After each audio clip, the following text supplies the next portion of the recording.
What's that Blur song about the days getting away? I feel like the days are getting away from me, but I'm here. I probably could have just hit the go live button because I've actually been doing some work already. Hey, gamers on games. Um, but I didn't. While I was eating, I was just kind of engrossed. But I figured I'd turn on the button for a little while. It's going to be cutting it close. We'll see. I should be able to probably get an hour in before I have to shut things down.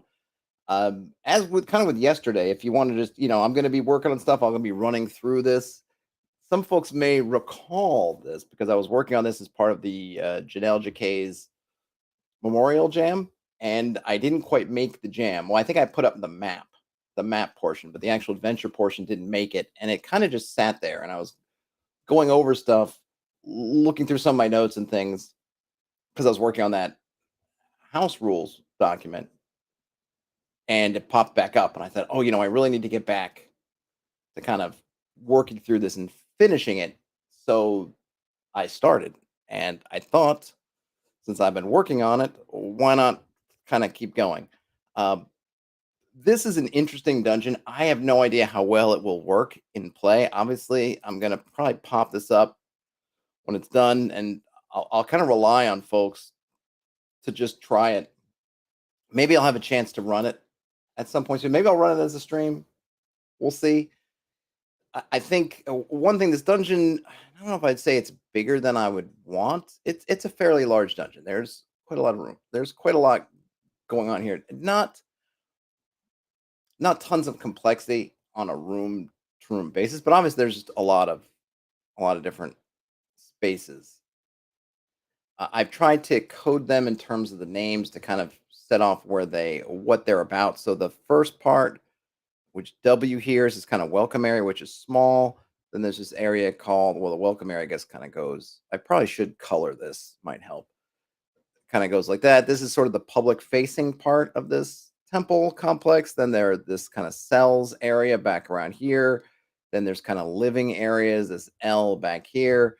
There's these initiation areas here. Then there's this kind of inner sanctum here, and then the kind of high priest's quarters are sort of back in here.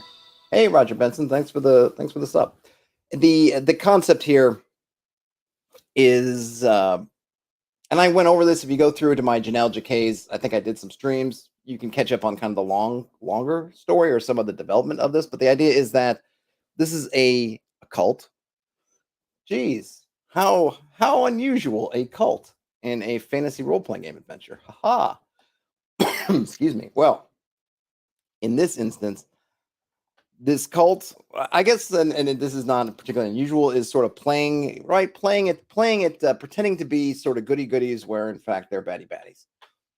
And so this called the Temple of Salvation, because if you're hard on your luck, if you're in need of some TLC, and you have nobody else to turn to, they will take you in, and they'll bring you in, and they give you a kind of dog and pony show, and blah blah blah.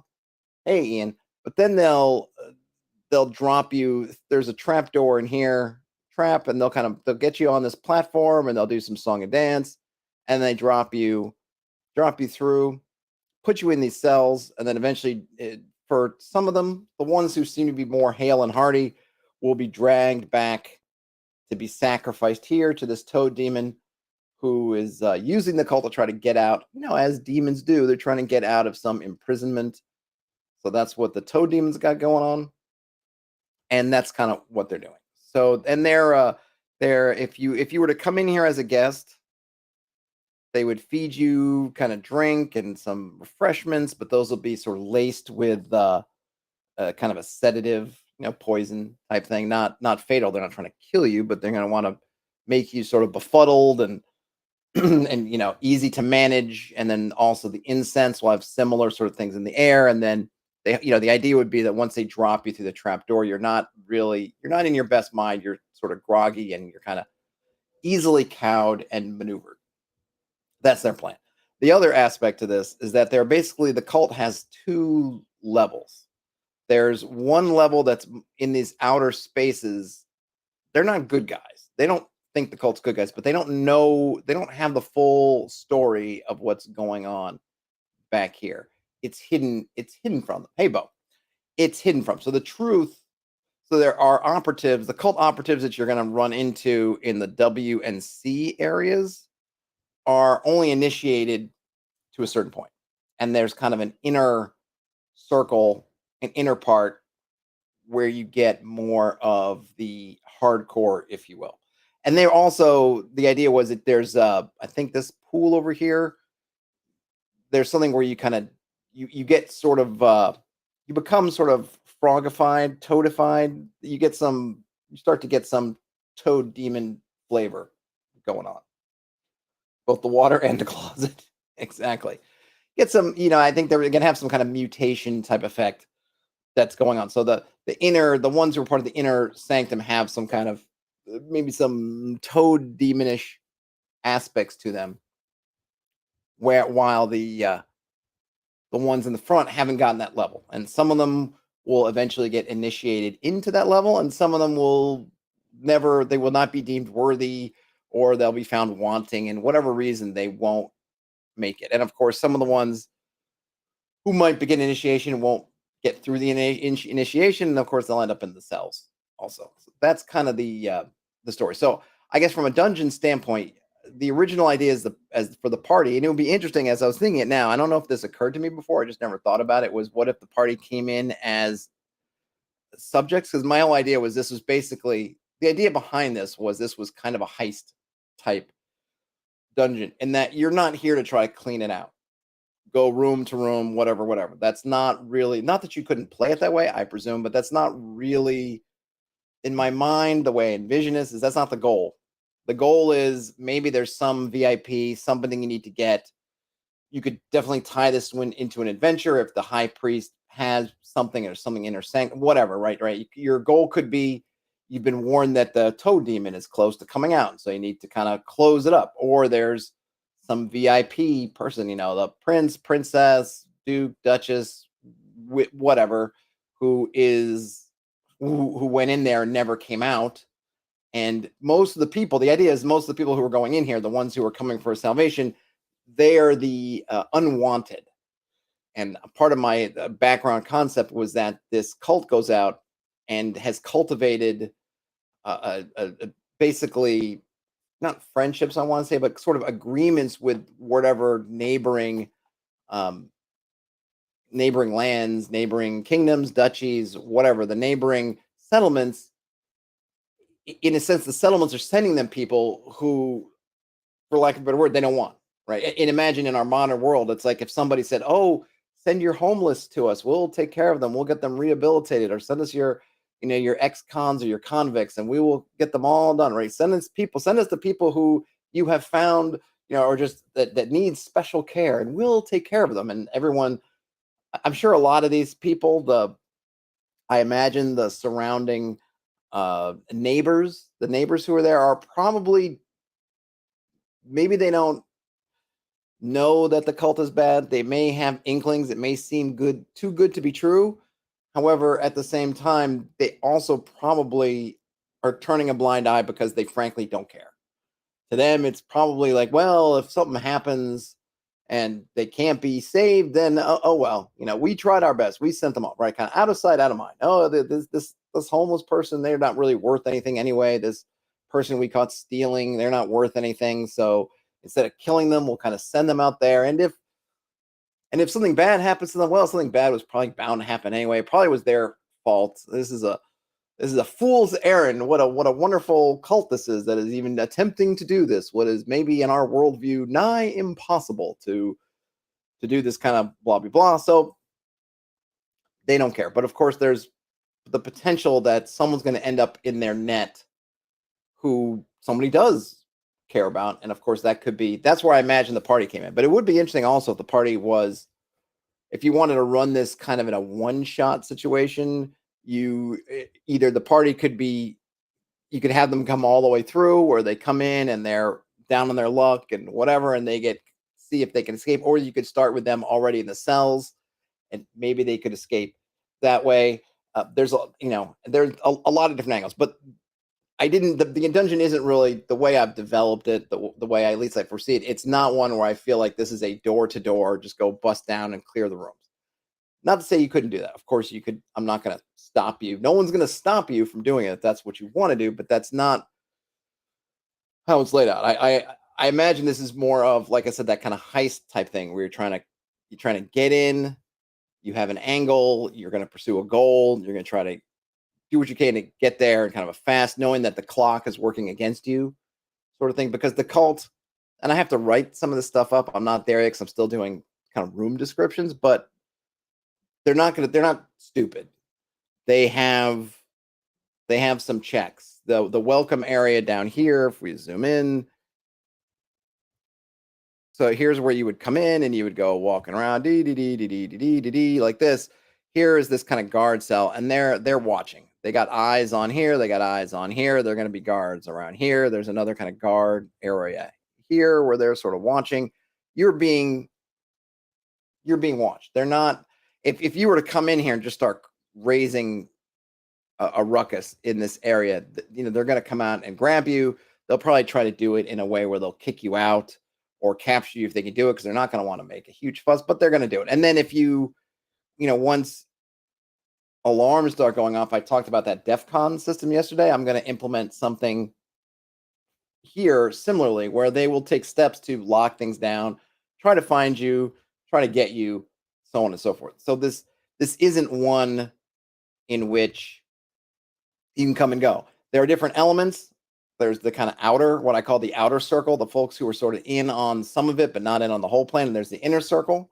And certainly it's true that you might be able to, if you as the party players are able to figure out what's going on in the inner side, maybe you can get the outer side, some of them to revolt, say, oh no, this wasn't what I signed up for. Because I think the idea was, and I don't even know if I ever wrote it down, but I think the idea was for the outer circles. I think they know people are being sacrificed, but I think they thought it was something like, hey, we're bringing paradise, or you're gonna go to the seven heavens or something, good for them.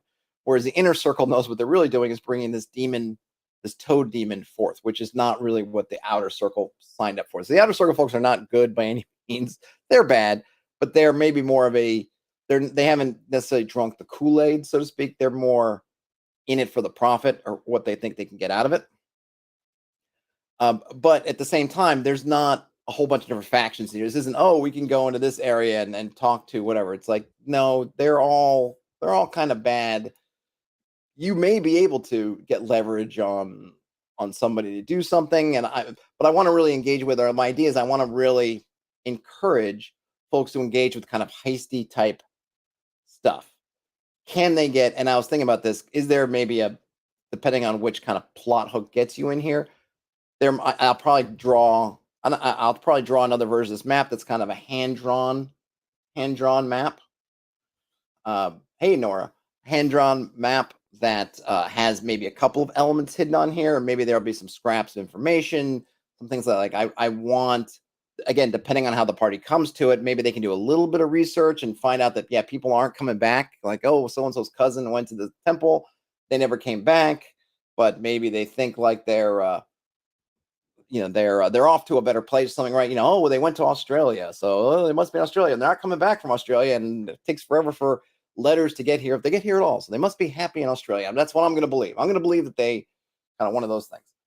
Nora, days going great. Thanks for asking. Bo says bandits working for a call. Yeah, pretty much, right? They're in it for the thing, and they may, like I said, I'm sure. I haven't written up a history, but I imagine that they will definitely pull from some of these kind of bandit types, just muscle for hire types, and pull them into the inner circle if they find ones that seem to be what's the word I would look for? Seem to be have an open ear to their message, whatever they kind of leak out. I'm sure that they kind of will take some guys aside who've been there a while and start to maybe ply them with a little bit more information, see how they react, and if they react in the way that they're looking for, they'll kind of promote them into the inner circle. But if not, then maybe they won't. Hey, Nora, I will deal with that stuff later, but I appreciate the follow. Thanks.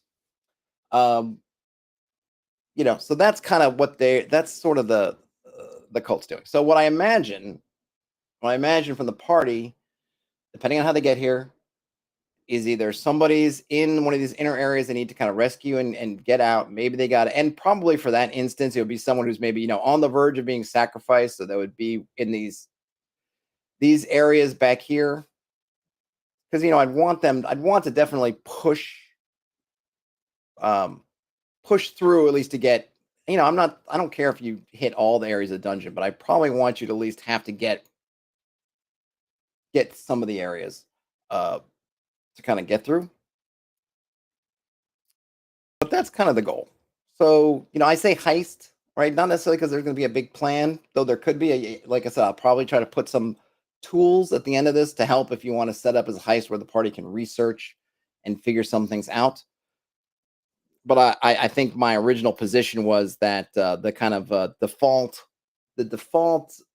plot hook would be that you were hired, or you went on a quest to bring somebody back who was held up, who disappeared, and then you're kind of unraveling that. But like I said, it's not really there's not tons of treasure in here. There's some bits, but this is not like, oh, there's treasure hoard, treasure hoard, treasure hoard. It's not like that, right? I'm kind of building this, so you're going to try to the idea anyway, and I'll have to write this up, that you probably want to be efficient as you can be, because once the alarms start going off and things start going off, you're probably going to want to get the heck out of Dodge, or you're going to have to run and hide, cat and mouse.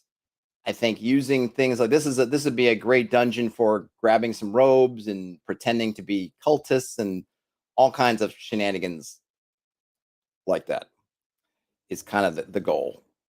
All right. And there's a lot of areas where you can try to hide, and some of the areas are more trafficked than others, especially if for whatever reason, if you're able to get back into the high priest quarters, those are very little trafficked. So if you are able to get back here, and it's a bunch of secret doors and things that lead into those areas, if you're able to get back there somehow, or you're able to find it, then that will make things pretty easy for you to at least get through here, assuming you don't run into somebody. Because if you run into somebody back there and you don't look like the high priest, then that's going to be alarm bells. But that's kind of the it. I don't know if this will be successful. I don't even know what the appetite for people to have a dungeon like this. I'm going to be curious if and when I can get it finished, how folks will play it, how folks will use it, how it will run. Maybe it's a bad idea. Maybe this kind of dungeon, or not even necessarily that's a bad idea in general, but that this dungeon is specifically, maybe it's too complicated for that. Maybe there's too much going on. Maybe it's just too difficult. I'm not sure. These are all unknowns, but I'm going to give it a go. And we'll see. We'll see what happens. We'll see, right? It's all we can do is see. Oh, you know what? Let me move myself, because I might be covering up parts. I see now that I'm talking about parts of the dungeon that I'm covering up. So give me a second. There we go. I'll move myself up there. Now you can see more. Okay, so what I was doing, so I've written up, I got some pretty good, I feel pretty good about this layout, I think. And this is one of my problems. I like to see things kind of laid out because it just kind of gives me a sense of things, but it's also when I am more, it's more efficient, and I know it's a better workflow, and I try to do that, to not write inside the publishing program. You really should do all your writing in something like Word or Notepad. It doesn't really matter, where you're not worrying about the layout. But sometimes I can't help myself, and I like to kind of see how it's laying out. But then it makes makes the writing slower, because you're just, or at least I am just, end up tweaking the layout and stuff, when really I should just be concentrating on the content. To give you an idea of some of these, the kind of the way the content's formatted, I'm trying to go for a pretty compact presentation. So the rooms, each room is going to have some kind of name. I just like it. I like it rather than just having numbers that I can just say what it is, even though some of them are going to be repetitive. Yeah, there are multiple holding cells. I'm just calling them holding cells, but that's it. In our waiting area, I have the hall of welcome, the captain's chamber, so on and so forth, all these kind of places. And then I'm giving you some kind of idea. I try to give the areas, so each one of the areas has a kind of overall tone to it. So for the hall of welcome, which is that W area, which is, sorry if you couldn't see it here before, is this area down here. The kind of overall tone is bright, colorful, polished marbles, sweet incense, chanting. So those are the things that kind of apply to pretty much all the areas in there, unless say otherwise. Then once you move into the cells, which are these C areas back here and over here, grimy, dark, dried blood, sweat, and excrement, fear.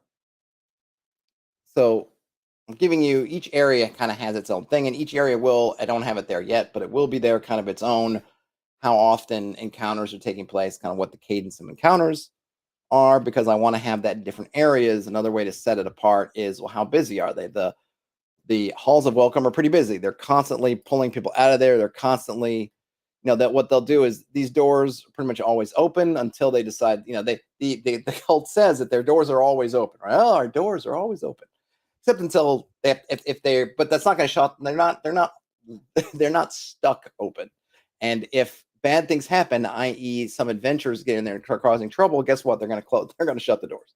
But their shtick is that our doors are always open, and they're constantly bringing people down in here. And then they're kind. This is where they're sort of feeding and prepping people and giving them drink and bathing their feet, all this kind of stuff, and then moving this. This is pretty busy. But a lot of the encounters you get in here might not be with actual guards, people. They might be with just folk who are here, petitioners, or however you want to call it, right? That are in here.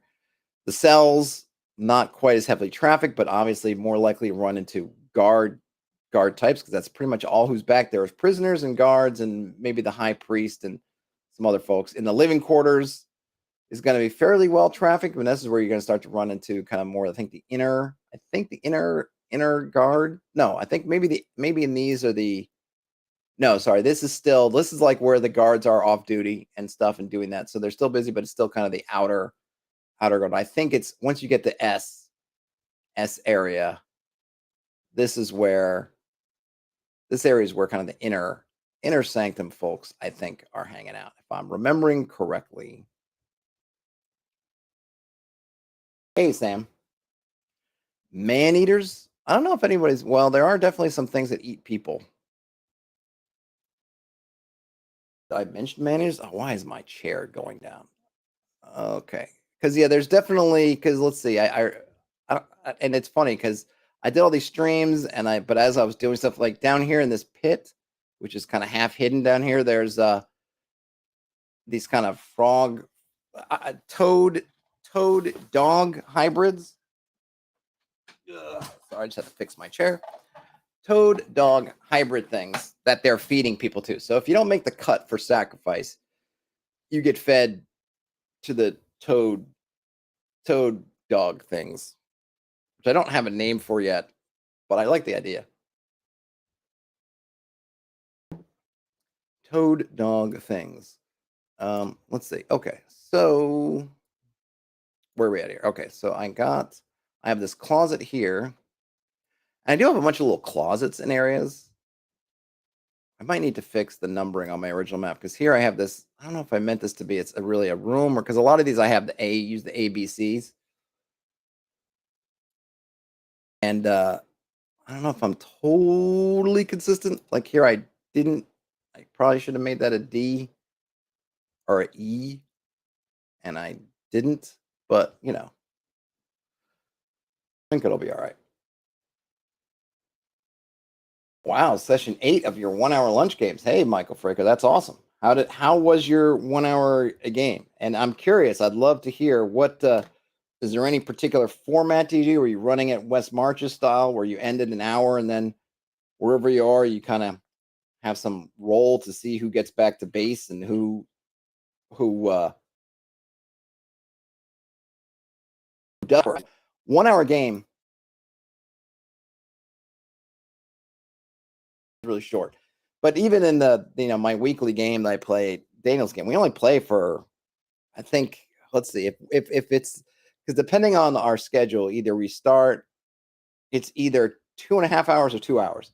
So really, we don't get that much game time. And of course, once you add in, yak, yak, yak, and folks are running late or whatever's happening, blah, blah, blah, it's probably more like an hour 45 to 2 hours in there. So, an hour is, sure, it's half of that, but it's not like I'm getting to play in 3, 4, 5, 6 hour games these days.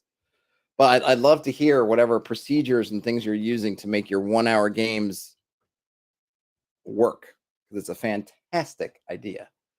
Phantasmus. What was I going? Okay, so I was back at the closet. So I need, so in the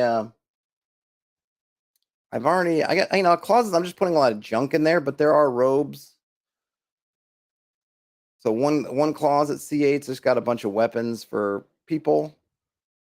I'm trying to kind of also seed things in here that party can use, but also make sense. So they have spare robes. So this closet B, spare robes. Down here, one of these down here is a bunch of weapons for guards. Let's see, what else did I have? There's these holding cells over here. And I miss those. Yeah, high school and college, having those super long game nights were awesome. So Michael's okay. So Michael says that he keeps track of things in a OneNote campaign notebook. It's a sandboxy style game, but not West Marches necessarily. So what do you do for when you're starting the sessions? I mean, is it a steady crew where you just pick up where you left off wherever you are? Oh, here we go. Let's see. Michael says the first adventure started with them already at the dungeon. That's a good, never a bad spot. But now the second adventure was one they picked from several explicit hooks. Thanks for that tip. Oh, you're welcome. I don't know what tip it was, but you're welcome. And if it wasn't me, I'll take credit for it anyway. So you're welcome. Sam says to try to hold pretty light, tight 2 hour sessions. Players are 10 years old. The pulp style work good for us. Yeah.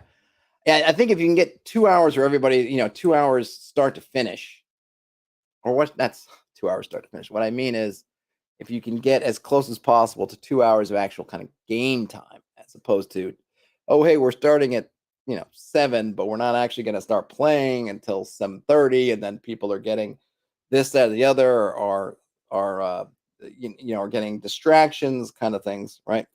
So if you can get 2 solid hours, that's awesome. Okay, steady crew.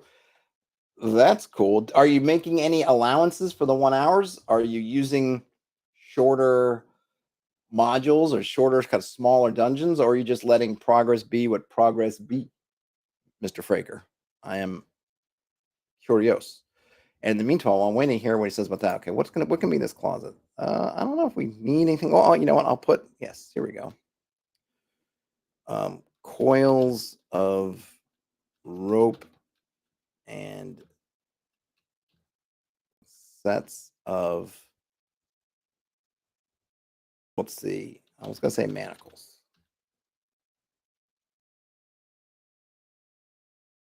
I was gonna put kind of like rusty.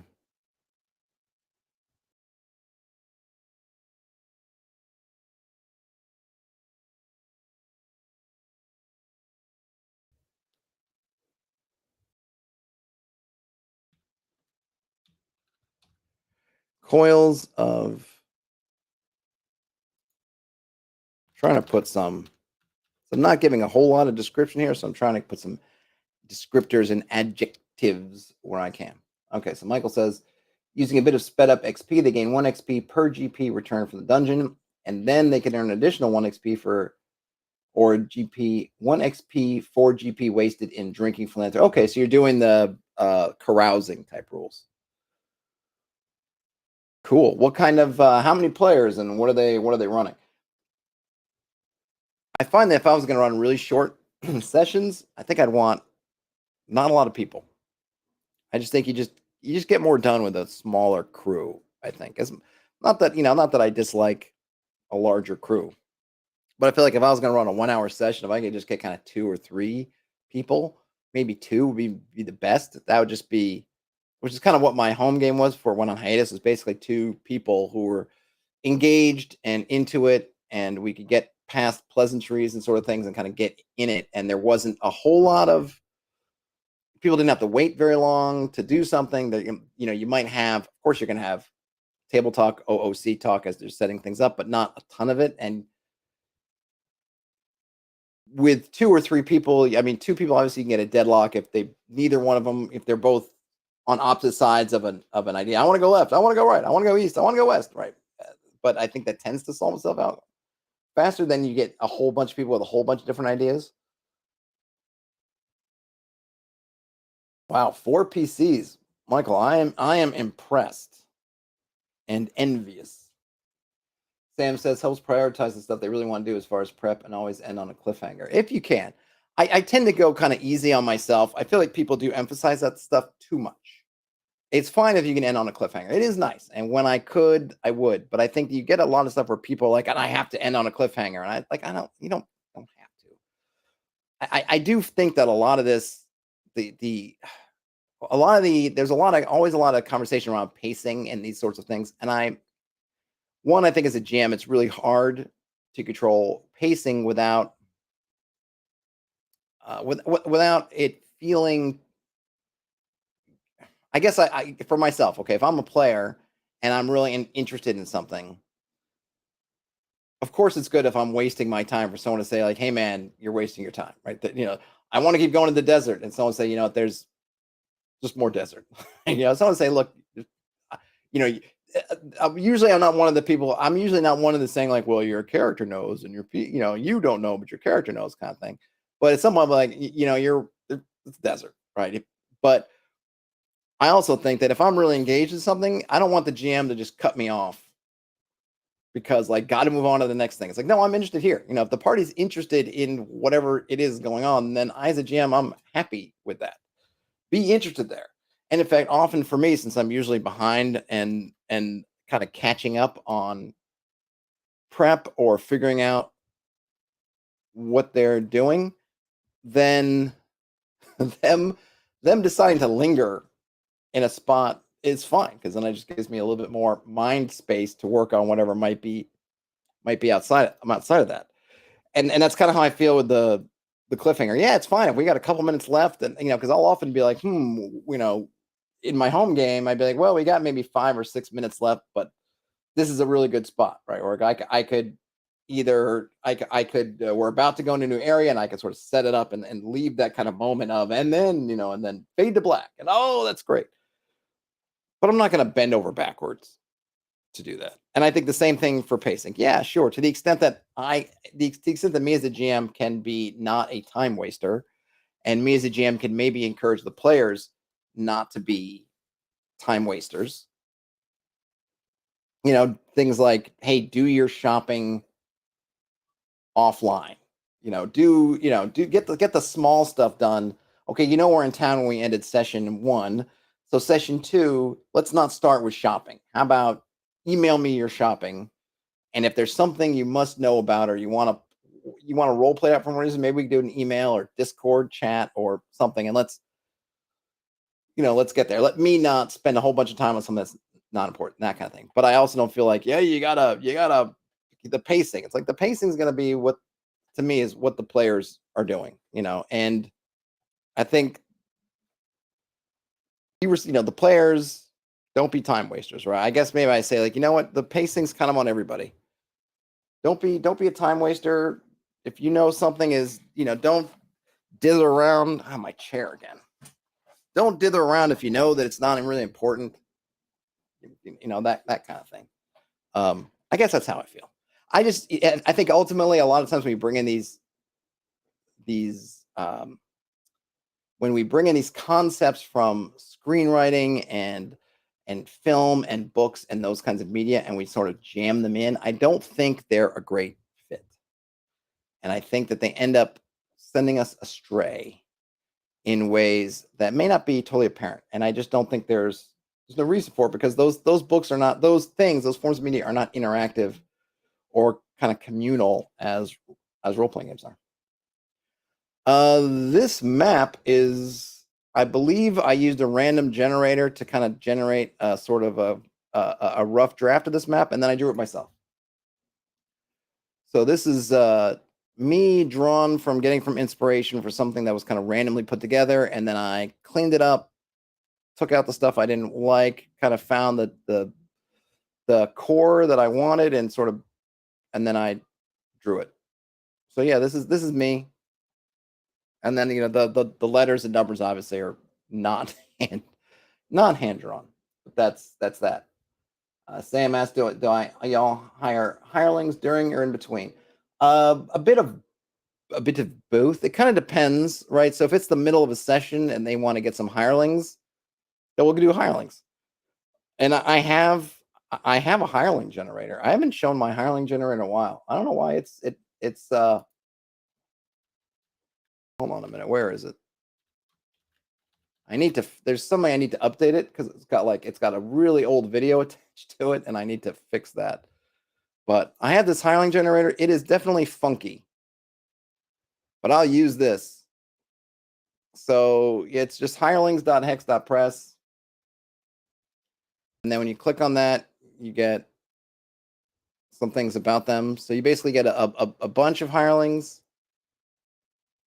and you can do another 50. And they're pretty idiosyncratic, which is purposeful. But then you'll get some, so you get like Bedeld or Biadeld, the coachman, and you get his stats. Boy, that guy, none too great. He got some gear. He's got simple clothes, a dagger, and a wineskin. And you get a little note. He's 34 years old, born in the spring under the sign of the silent tiger of the forest, aspect of night, is mildly lazy, an average coachman, hates to eat, and has an extreme fascination with the underworld. So there you go. So I these things for hirelings, I think to me, I like having some that are kind of idiosyncratic, and you can obviously ignore as much of that as you want, or you can play them up. I'll throw the link in there. That's the one I just made sort of for my own. It's weird, but it works. And so I can use it. So what I like about it is that I can throw up a bunch of those. I can drop a bunch of, I can generate a whole bunch of them. And then, if I only need 10, I can generate 10, or I can just have 50 and grab them, whatever. And I also do that sometimes if I just need a name, I'll just generate hirelings and see which name strikes me. And then I'll grab it and just go from there. But generally, I don't spend too long. I'll try to kind of abbreviate the hireling hiring process. And actually, the game that was on my last game, which was on hiatus, the party was actually pretty good about not trying to be. They were pretty generous to hirelings. They would actually kind of pay above rate, so they had an easy time hiring because they were paying. Because I'll make the roll and I let them know it's like, hey, you pay more than you pay at the rate. This is the kind of roll. If you pay less, or you try to you try to undercut the pricing, this is what it is. And if you go over, then this is what it is. And they would just tend to go over because they had the coin, and they so it was kind of it was pretty easy. Most times they were accepted. But yeah, I don't want to. I don't want to spend a whole bunch of time on it unless there's something interesting going on. Like I don't know if there was a plot or something that had to do. I mean, plot as in some kind of antagonist line of activity that was like they wanted to infiltrate the party somehow, something like that, then I probably wouldn't put much into it. I mean, I might not even put so much into it then either, other than maybe give a roll or two or something, because it would if I suddenly went into some kind of drawn out role playing scenario for the hirelings, and obviously that would kill the plot, kill that particular scheme, I should say. But that's what I might do. Okay, so we got this holding cell. What do we have? C12. Oh yeah, so I meant this to be a kind of a guard room. And I meant this to be probably have to change this name, but kind of a VIP holding cell. And I was going to change this. But I'll leave that there for right now. And then I need to make better. No. Oh, no, sorry, wrong one. I meant. There we go. Hard room.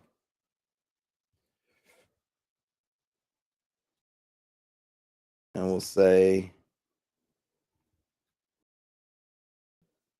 1d6.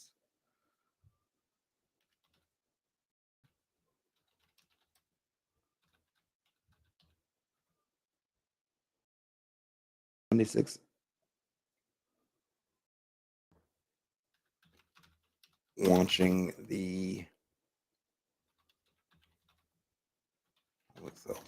passage through a, yeah, I think, you know what, what did I call it? I didn't call it through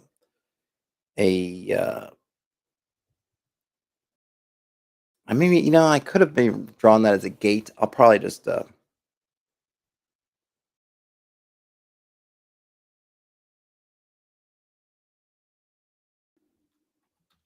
and regarding the VIP, what uppercase notes, holding cell, which is C13. And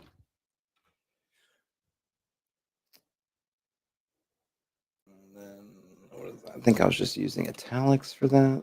Emphasize.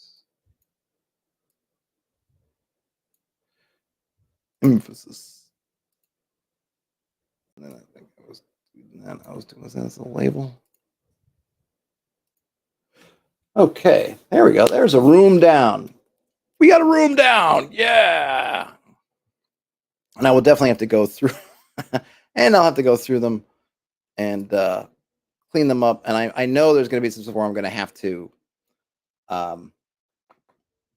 you know, consistency, you know, because I'm sort of coming back and refreshing things that I worked on months ago. So consistency, I'm going to have to kind of go through, and I'm sure I will miss stuff.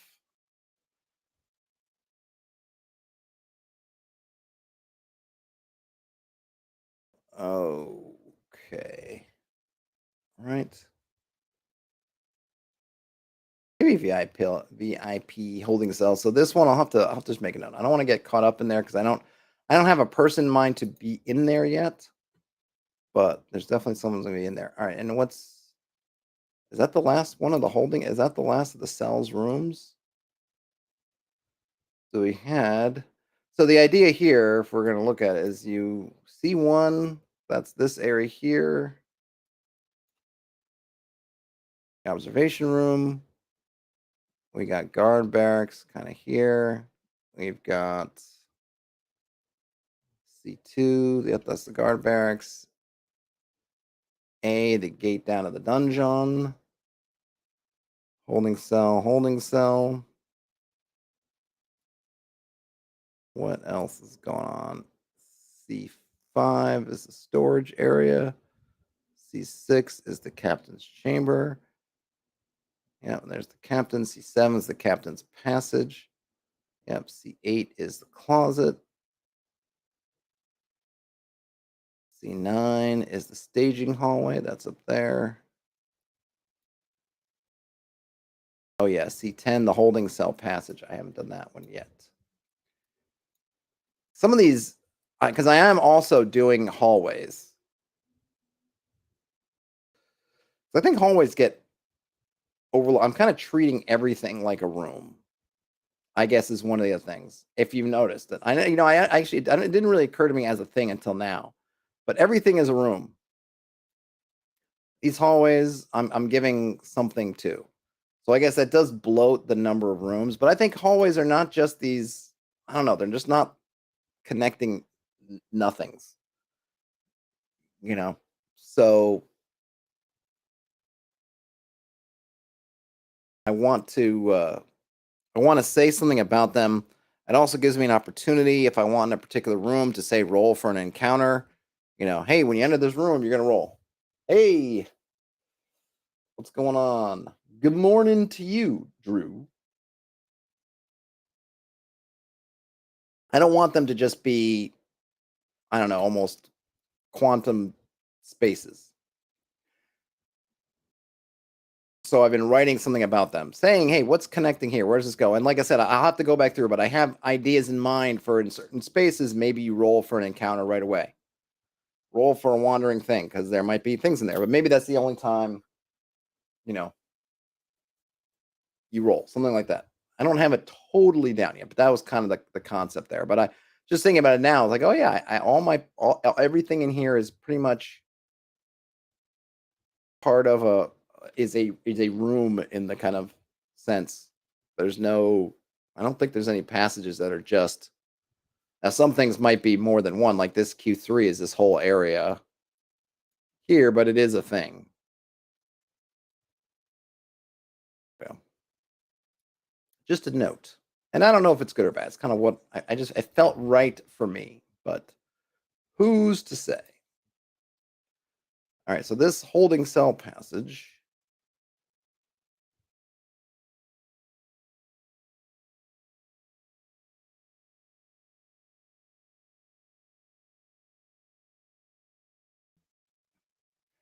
Bruno says having places where nothing happens should help with pace a bit. No, well, I mean, I'm not. Bruno, it's just funny because I don't care about pace. It's not that there's something happening. There's not a party in every corner. But what it is so it's not a matter of there's in every room there is a commotion or there's a monster waiting for you. But what I'm saying is that everything has or at least I'm trying to. Everything has kind of a meaning. Everything has a place. Everything has a purpose. I'm trying to give a little bit of description for everything. If there's, I don't want to say meaningful, but if there's not necessarily fine detail, but what am I looking for?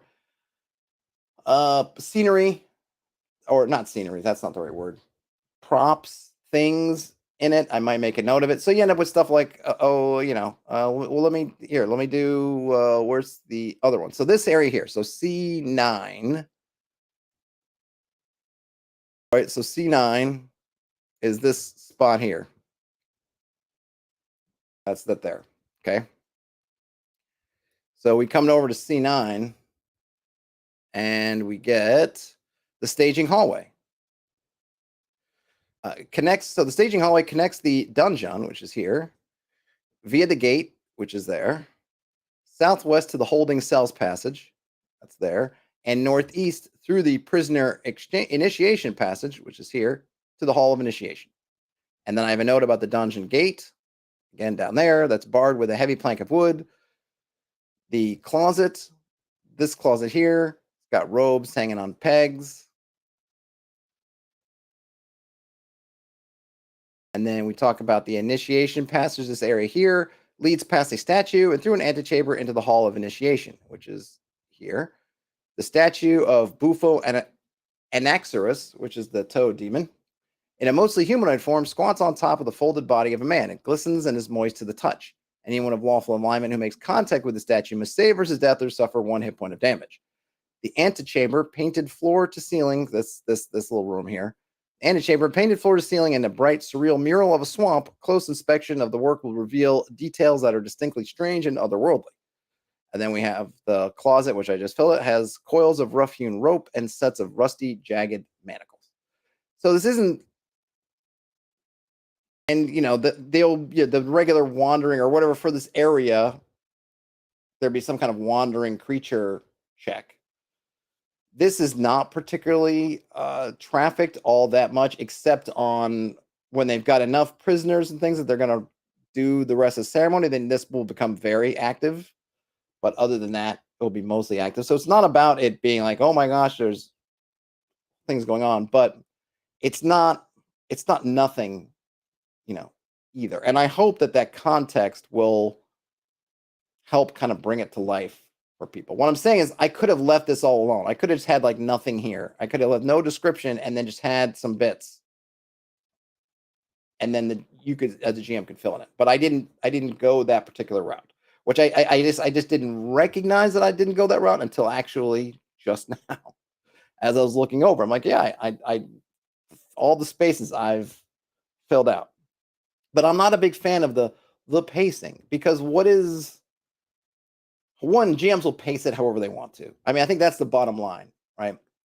I can try to encourage a certain pace, whatever that means, but I can't actually enforce it. If I say roll for an encounter every exploration turn, maybe some GMs will do it. Maybe some GMs will start to do it and say it's too much and then don't do it. Probably a bunch of GMs like me are probably gonna be like, I think that's too much, and just maybe start not doing it. Or they have some other encounter system they'll throw on top of it, right? I can't do it. And like what even, and this would be an interesting question, like what is pacing? What are we really talking about? Because I can't, there's so much about that that has nothing to do with the space, right? There's, well, when it, if we're in a session. So when in the session does the party get to this spot? Did they start in the dungeon this session? In which case, pacing might be, if we were going to break down pacing in terms of where you are in your particular session, what you're trying to do. What are we doing? Are we doing session in the dungeon like it's too busy? Are we trying to make it busy and then calm and then? But I have no control over where the party's going. The party could go from busy area to busy area to busy area. There might be quiet areas and they just don't hit it because they choose to go left instead of right, or forward instead of backwards, or they go through a secret door, or they don't go through a secret door, or they do this, they do that. There's so much about that stuff that is totally beyond any ability for me as a dungeon creator to do. I just can't. I can't do it. So I'm not going to worry about it. I don't think you can worry about it. I think you could probably do things that will make it harder. Like if I put encounters in every room, or it's a straight line, it's like encounter, encounter, encounter, encounter. And then it feels like either there's no breaks, so there's no twists or turns, whatever. But a lot of this is going to be totally up to the party. So I think it's good to keep in mind that to me, I guess I would say it this way. I wouldn't worry about pacing as a thing.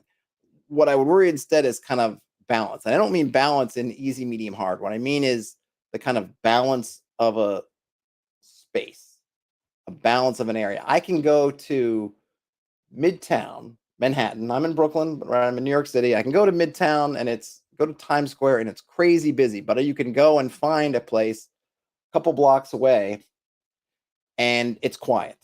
If I can find that spot, right? I can go into a hotel is nearby, go up to one of their areas. Some of them, they have, they'll have a multi-story lobby where there'll be areas you can sit, or a lounge or something, or a quiet bar, right? You can find that spot, but it's kind of, you want to make those spots available. You could take Times Square and you can say it's just busy, busy, busy, busy, top to bottom, but that's not really accurate. And it's not really balanced, because there's got to be some spots where people aren't. Maybe it's as much as like it's beneath your feet, because you go into this, open up this, this port, this what do you call it? I want to say a porthole, but it's not a manhole, and you go down into the underground, and it's quiet here except for the rats and alligators and chuds and mutants and whatnot. But hey, it's quiet, right? But you want to kind of balance, I think, your spaces out. How to RPG says players set the pace generally. Yeah, I agree with that, right? It's going to be a lot of that. And you as a GM can try to be encouraging if you want to, but I wouldn't want a GM who's overly forceful, who's too forcefully trying to push some kind of, pacing. And I, as the GM, don't want to force some kind of pacing. I do want to try to help if there's a dead end that's clearly going nowhere there, whatever. A little guidance. Hey, how about we, say that, hey, remember what we're trying to do here? You end up going, as often happens, you kind of turn sideways, and all of a sudden you're like, hey guys, like just to to reset, like, hey, remember what your goal was here, right? Remember what you're trying to do? Do you remember what you're trying to do? Is that still important to you? Kind of that kind of thing. Like I'm all about a little bit of a guidance, a little bit of like, hey, this is the track you were on. You're welcome to get off of it. But do you want it? But in case you've just forgotten in the moment, that kind of thing. But I'm not the pacing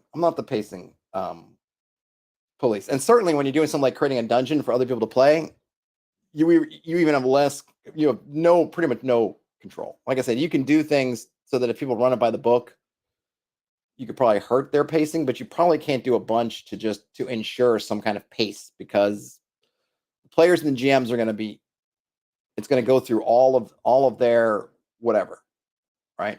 So it's an impossible. To me, it's kind of an impossible thing. But I think people talk about it like there is like a singular, do these things to improve your pacing. It's like okay, I guess. To me, this is I think it's I've said this before, but I'll say it again. I think there are things that are problems only because the internet has made them problems or things. I don't know. Maybe someone can correct me. I don't remember ever, certainly not in my own experience, before I started kind of getting into sort of internet TTRPG talk.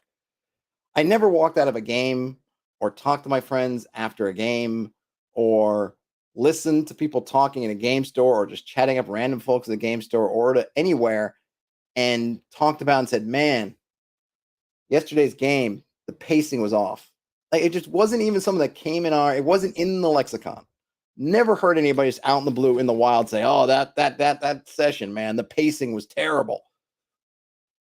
I mean, I think sometimes you look at it and people say like, "We didn't get a lot done that session," and that could be a way of saying the pacing is off, right? But oftentimes that comes down to because usually I think pretty much every time in a game where I walked out, it's like, man, we didn't get a lot done. The reason why was us. It wasn't like the GM didn't pull some magic lever and turn up the pace. It was because we wasted a bunch of time doing stuff, and then we looked back at it and said, you know what, we probably shouldn't have wasted so much time doing X, Y, or Z. It seemed important in the moment, but it was like, it didn't turn out right. That's on us. And I just finished some watered down apple cider for the working man. Okay, so let me try to do this one description. Boy, the hour just racing by. All right, so we got this passage here. Runs. General. No. Didn't want to do that. I don't even know if I really need to do runs east-west. Runs from the prisoner initiation. No, not that. Sorry, no. It runs from what's room 9 or area 9 is the staging hallway. And do you guys find this thing? So I've been putting in here. Here's a good question for you. Let me ask you a question. I've been writing in here, if you're in this passage, kind of what they connect to. So I'm saying in this room, it's running from here and then running to here. Is that useful? Because I don't say this is where I don't know if I have a name for this thing. I think I need to, because it's in an area I haven't written up yet. So that's C9. I think I was calling it a preparatory. Ugh. No. Stop. What's wrong with you? Preparatory chamber. L2. I'm going to put all right. Thank you. And I will put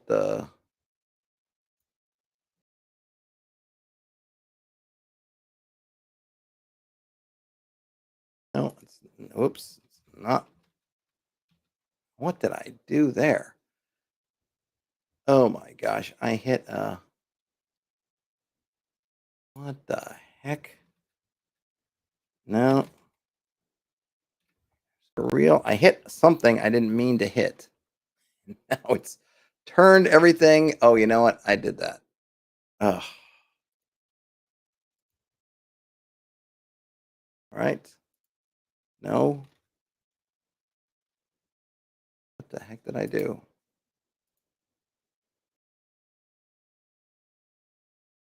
Oh my gosh, I did something. I don't even know what I did. Oh, maybe this. I need to turn that off. You.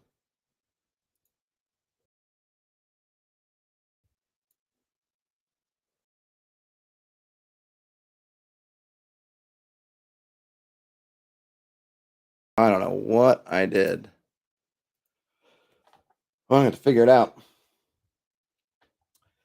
Says if so. How to RPG says if the map shows what the passage connects to, then no. Well, I guess what I'm the reason why I have it in here, and I have totally goofed something up here, is excuse me,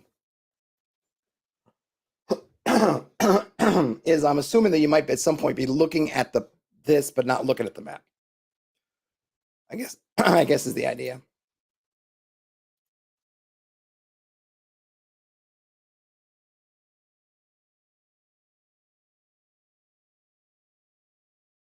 I don't know what the heck I did.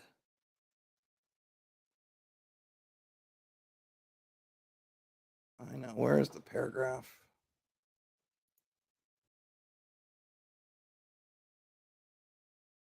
No, that's not it. Window.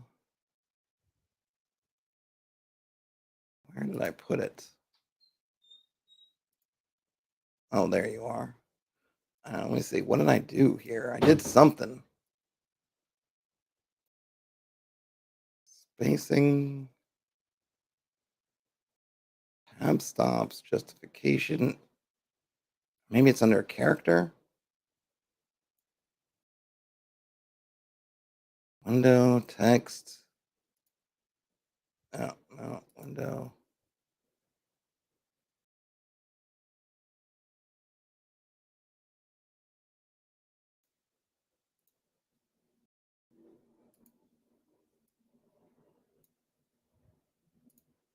I don't know what I did. I'll have to figure it out. Bruno says they like when there's a list with arrows showing which room is in which direction. Oh. I go back and forth on the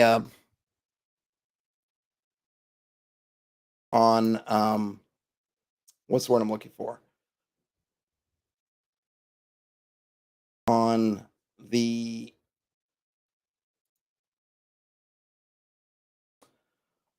going too heavily on the bullets. I know people love that. I know it's kind of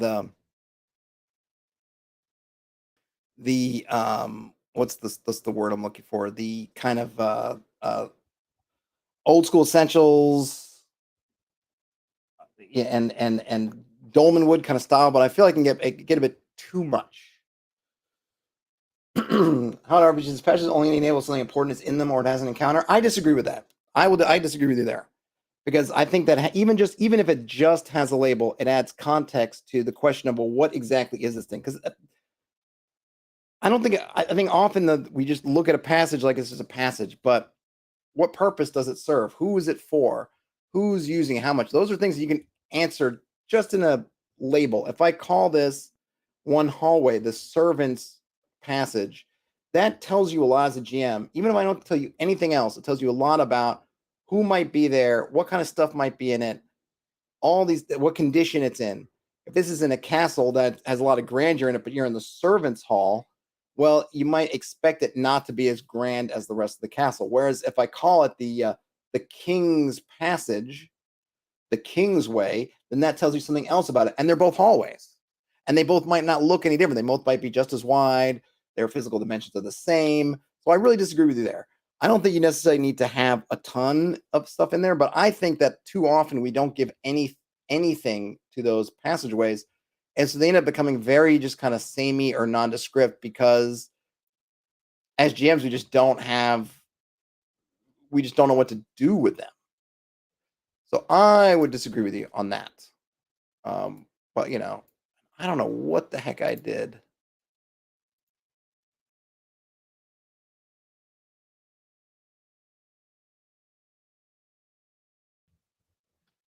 Somehow did it do it for? Did I hit a setting? Is it doing? Because I have more stuff that I squirreled away, and I did. If I preview this, does it still look like that? It does. So I got all these outlines and no interesting. Man, I don't know. I'm gonna have to figure this out because that's not what I want. Uh, Standard ligature, typography. Man, I don't know what I did. Optical alignments, not decorations. Yeah, that's fine. Fine.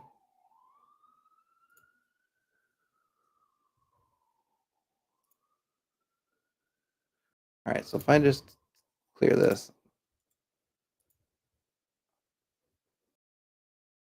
body plus character fill 0.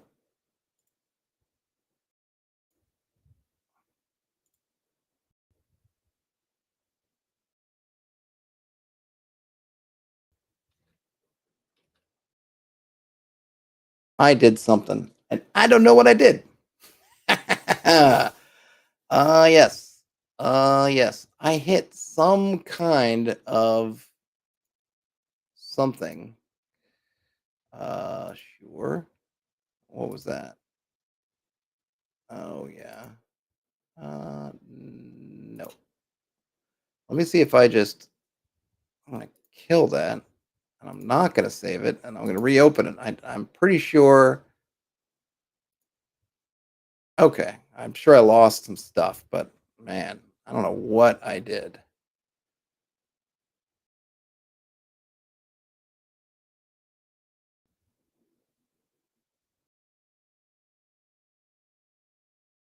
Yeah, I didn't lose too much. I didn't lose too much. What time is it? Okay, I got a few more minutes. Um, actually, I don't have a few more minutes. All right, folks. Well, appreciate you guys hanging out. It was fun to kind of talk through this. Something to look forward to. I know I need to get back to Dune, which I will, but I've been trying to kind of get go back through old business to try to get some of the stuff done. And this one kind of came up. Wasn't looking for it, but something I need to finish. So I was working on it. I might come back with more on the morrow, or we'll probably hit Dune. But I appreciate you guys. Have a great rest of your day, night, whenever you end up watching or listening to this. Um, yep, sorry I missed it, Brian, but it is here for you. Anywho, game on, everybody, and I'll talk to you later. Bye now.